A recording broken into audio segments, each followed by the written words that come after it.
And Kyrie has some thoughts on why the Nets continue to struggle. Good Wednesday morning, everyone. Welcome to First Things First.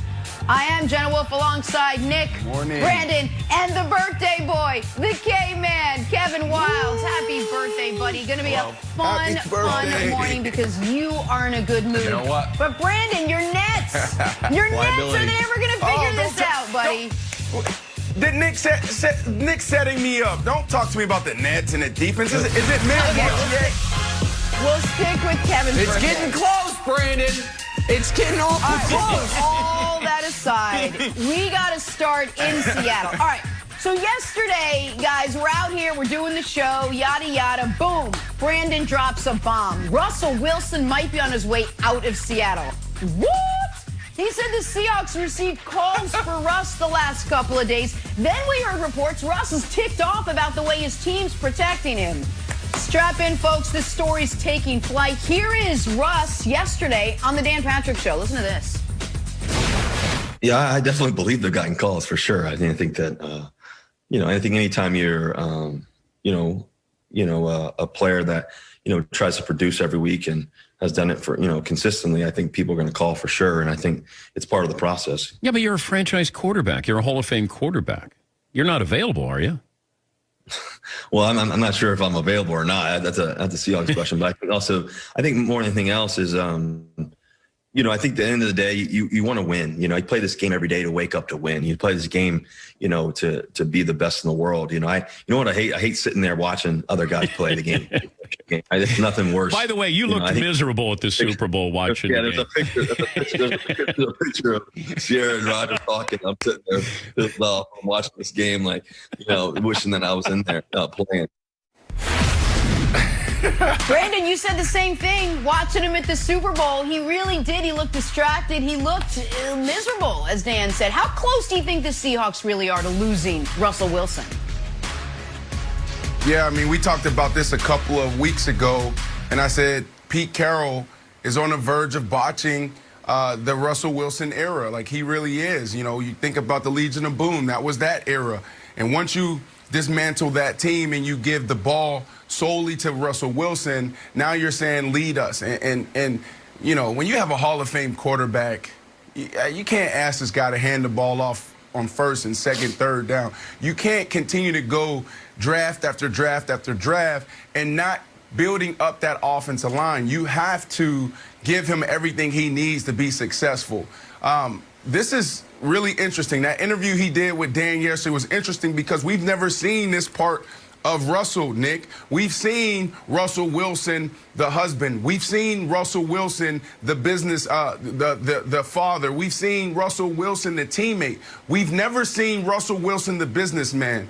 Every interview Russell has ever done was always buttoned up. It's always, let me try to figure out how I can eliminate the distractions. What he did right there was actually peel back the curtains and say, look, I am frustrated. Yep.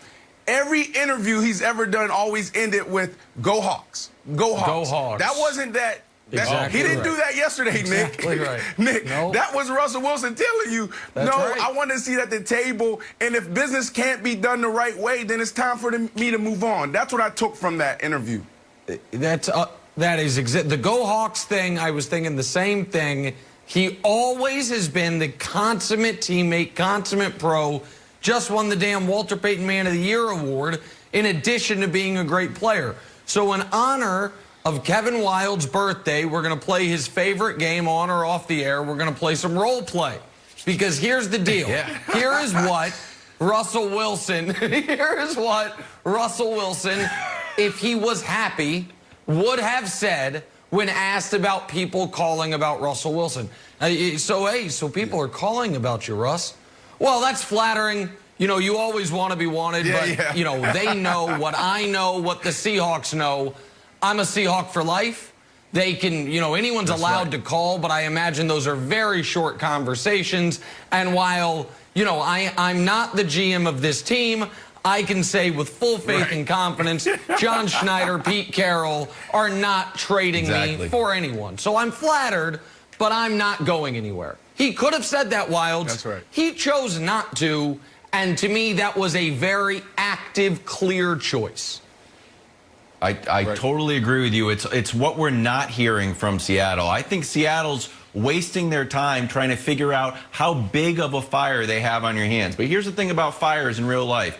Whether you got a little campfire and a spark jumps out and set a little bit of the grass on fire, or your house is ablaze in a raging inferno, guess what? The fire department sends the same fire truck because they don't want any fire whatsoever. Get the Dalmatian out of the way. We're showing up. We're putting it all out. Seattle is not doing that. Like, was this a little thing? Is this a big thing? Figure it out, fellas, because whether it's the personnel, whether it's the protection, whether it's the offensive philosophy, you got a fire on your hands. You need to put it out. And I know the nerds are going to be like, try to find an argument why this is okay to entertain. Like, well, when you look at the cap hit and when the financials are down because of the COVID-19 crisis, we didn't have people in the stands. Actually, now the percentage of his cap, and if you win a Super Bowl, like, they're all contested. I don't care. Figure it out. The guy won you a Super Bowl, Nick, and he made $700 grand. So if he's making a lot now and he's eating up your cap, so be it. You got a fire. You need to put it out by any way you can. But wait. There's another layer here from that interview yesterday. Russ also talked about wanting to be more involved in piecing together the roster around him. If he's going to cook, he wants a hand in picking the ingredients. So listen to what else he had to say here. Are you involved in personnel decisions? Have you been involved in personnel decisions? Not as much. I don't, I think that, do you want to be involved, Russ? Yeah, I think it helps. I think it helps to be involved more. But I think that dialogue should happen more often, in my opinion. All right, so we call Nick our in-house GM for a reason. Nick, I'll throw to you on this one. You think Russell should be involved in Seahawks personnel decisions? Yeah, and it's not because I think he'd be good at it. He might be good, he might be terrible. Guess what? Doesn't matter. Once again, in honor of Kevin Wilde's birthday, for Kevin Wilde's birthday, I was going to get him a very fancy Dyson hairdryer. They're like $500, but they're amazing. But then I heard Wildes doesn't believe in using a hairdryer. But I was like, you know what? For a man who loves his hair, he would appreciate it. Guess what? Russell Wilson loves the offensive line. You know what we should get him for his birthday? John Schneider should call him and say, Russ, I don't even know when Russ's birthday is. Early birthday present. Our second-round pick, it's yours. You don't talk to anybody. You just send us a name day of the draft. Is it your cousin? Is it an offensive lineman from Alabama? Is it a tight end? Do you flip a coin? Right. Do you call Daniel Jeremiah? Whatever you want. Because guess what? Maybe he gets it right. Maybe he gets it wrong. But you know what he gets, Brandon? Happy. We said it yesterday. Yeah. Money, power, respect. And it was not even in regards to Russell Wilson, but they've given him the money, but he's so good, he deserves all three. So you give him the money, now you give him a little power, that shows the respect. And if he wants to be in on the free agent room, no problem. Whatever you want, Russell, because we go as you go. That's the answer.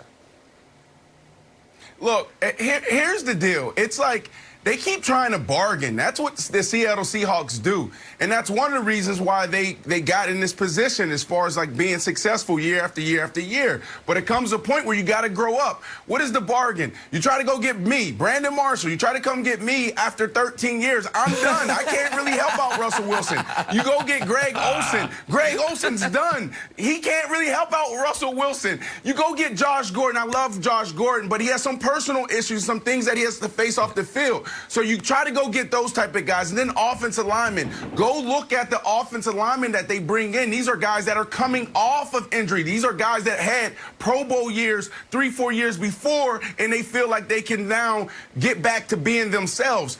They have to make it a priority to give Russell exactly what he needs. This is a guy that's saying, I want to win now. So to answer your question, should he be a part of it? Yes, there's a few guys that should have a seat at the table. Not everyone are quarterbacks, but when you add so much value to an organization, you should be a part of it. Jay Cutler in Chicago, hell, I was walking in the building one day and I saw Jay Cutler in the offseason walking